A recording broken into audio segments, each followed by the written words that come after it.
안녕하세요. 정신건강의학과 전문의 김양식입니다. 이번에는 우리 아이 바른 습관 만들기, 바른 습관을 위한 도파민 사용법에 대해 말씀드리겠습니다. 17개월 된 제 아이는 장난감 블럭을 하나 쌓고는 아빠를 바라보면서 박수를 칩니다. 아빠 나 잘했죠? 하며 아빠에게 잘했다고 칭찬을 해달라는 의사표현으로 보입니다.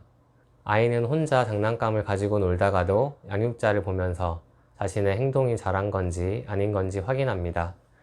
그때 엄마의 미소가, 아빠의 물개박수가 아이를 행복하게 합니다.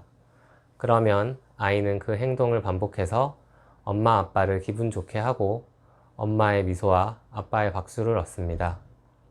이때 엄마 아빠의 칭찬은 아이에게 보상으로 작용하여서 긍정적 강화가 되고 아이는 그 행동을 더 많이 하게 됩니다. 반대로 무관심한 반응은 아이에게 처벌로 작용하여 방금 전에 했던 아이의 행동을 안 하게 됩니다. 아이가 일부러 떼를 쓰고 소란을 피우는 경우에는 처벌인 무관심을 피하기 위한 부정적 강화 행동인 경우도 있습니다. 이렇게 아이의 행동과 양육자의 반응이 모여 행동 패턴, 즉 습관이 만들어집니다. 그래서 양육자는 아이의 행동에 적절하고 일관된 반응을 줘서 아이가 올바른 습관을 만들 수 있도록 양육 또는 훈육을 통해 학습시켜줘야 합니다. 도파민은 뇌의 중심부인 중뇌에서 만들어져서 대뇌 피질과 기저핵으로 분비되어 보상, 학습, 기분, 인지, 집중 등 뇌 기능에 중요한 역할을 합니다. 도파민과 관련된 뇌신경 질환으로는 주의력 결핍, 과다행동장애, ADHD, 조현병, 기분장애, 약물 중독, 파킨슨병 등이 있습니다. 엄마의 미소가 아이를 향하는 그때 아이의 뇌 속에서는 어떤 일이 일어날까요? 모든 과정을 알 수는 없지만 한 가지 확실히 일어나는 것은 특정 뇌 부위에서 도파민이 퐁퐁 솟아난다는 것입니다. 도파민은 보상이 주어질 때 보상이 예측되는 상황에서 솟아납니다. 게다가 엄마의 미소가 예측 가능하게 주어지면 아이의 뇌는 그 행동을 하면서 엄마의 미소를 기대하고 아이의 뇌 속에서는 이미 도파민이 솟아나는 거죠. 그러면 엄마의 미소는 보상으로 작용하여 아이의 특정 행동을 학습하고 반복할 수 있게 뇌를 바꿔줍니다. 그리고 아이는 더 많은 보상을 얻기 위해 노력하게 됩니다. 그 보상이 아이에게 행복감과 쾌락을 느끼게 하고 행복하기 위한 추진력이 되기 때문입니다. 도파민은 신경세포 간 소통을 직접적으로 담당하지는 않지만 간접적으로 소통을 하기 위한 연결을 더 강하게 만들어줍니다. 활성화된 신경에 선택적으로 작용하여 특정 신경세포 간 연결이 더 강해지기 때문에 특정한 행동을 더 늘리고 학습하게 합니다. 즉 도파민은 신경세포의 연결을 강하게 도와 학습하게 하는 신경 전달 물질입니다. 여기서 중요한 도파민 사용법은 첫 번째, 보상은 아이의 모든 행동이 아니라 특정 행동에만 주어져야 한다. 모든 행동에 대해 계속 무차별적인 칭찬을 받다 보면 칭찬이 보상이 아니라 그냥 일상적인 말로 가치가 하락하게 됩니다.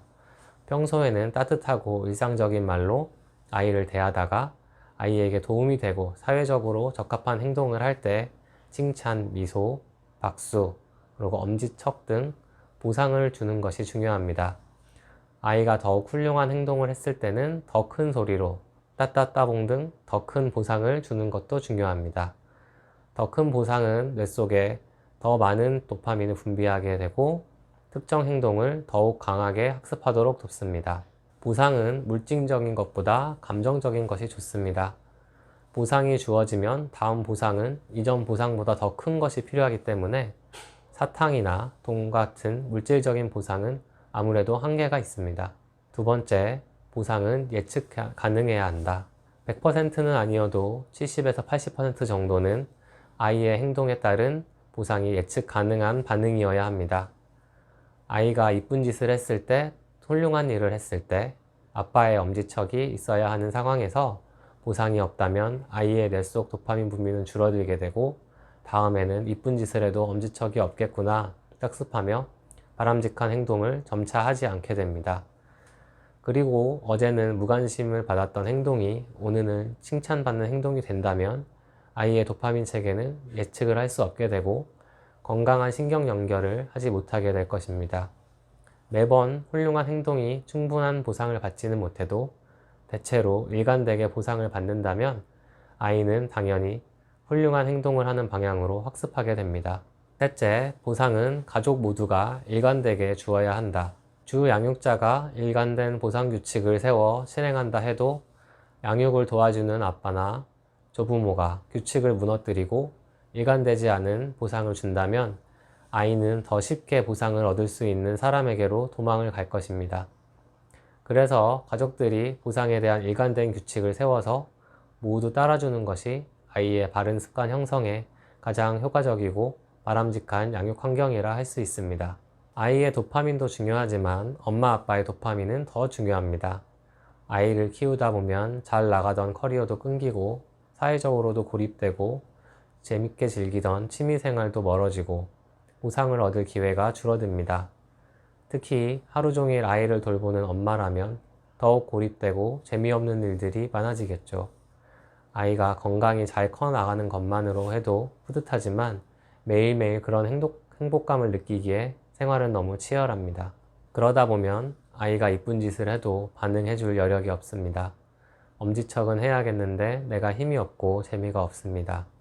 도파민은 보상과 학습뿐 아니라 집중하고 각성하게 하는 신경 전달 물질이기 때문에 엄마 아빠도 당연히 보상이 필요하고 즐겁고 행복해야 합니다. 그래서 전업주부에게는 주말에 하루 종일은 아니어도 반나절 정도는 아빠가 아이를 도맡아 엄마를 위한 충전 시간을 두고 한두 달에 하루 정도는 아이를 조부모님 등 친지들에게 맡기고 부부를 위한 충전 시간을 갖는 것이 부부와 아이를 위한 도파민 충전 시간이 되지 않을까 생각합니다. 워킹맘은 일에서 얻는 자기 실현 등 보상을 충분히 누릴 수 있도록 가족과 사회의 지지가 필요합니다. 보전적 조건화, 조작적 조건화 등 보상과 학습에 대한 행동심리학적 연구가 최근에 들어서 뇌과학적인 연구로 풀리고 있고 그 중심에는 도파민이 있습니다. 더 중요한 것은 아이의 바른 습관을 위해서 적절하고 일관된 보상이 필요하고 이는 주 양육자 한 사람만이 아닌 아이와 함께 생활하는 가족들 모두가 함께 도와주고 사회적인 지지가 필요하다는 것입니다. 세 줄로 요약하면은 첫째, 칭찬과 같은 보상은 아이의 뇌 속 도파민을 늘리고 도파민은 아이의 행동을 학습하게 한다. 둘째, 보상은 선택적이고 예측 가능하며 가족 모두가 일관되게 주어야 한다. 셋째, 아이에게 충분한 보상을 주기 위해서는 엄마 아빠의 도파민을 위한 엄마 타임, 아빠 타임도 필요하다 입니다.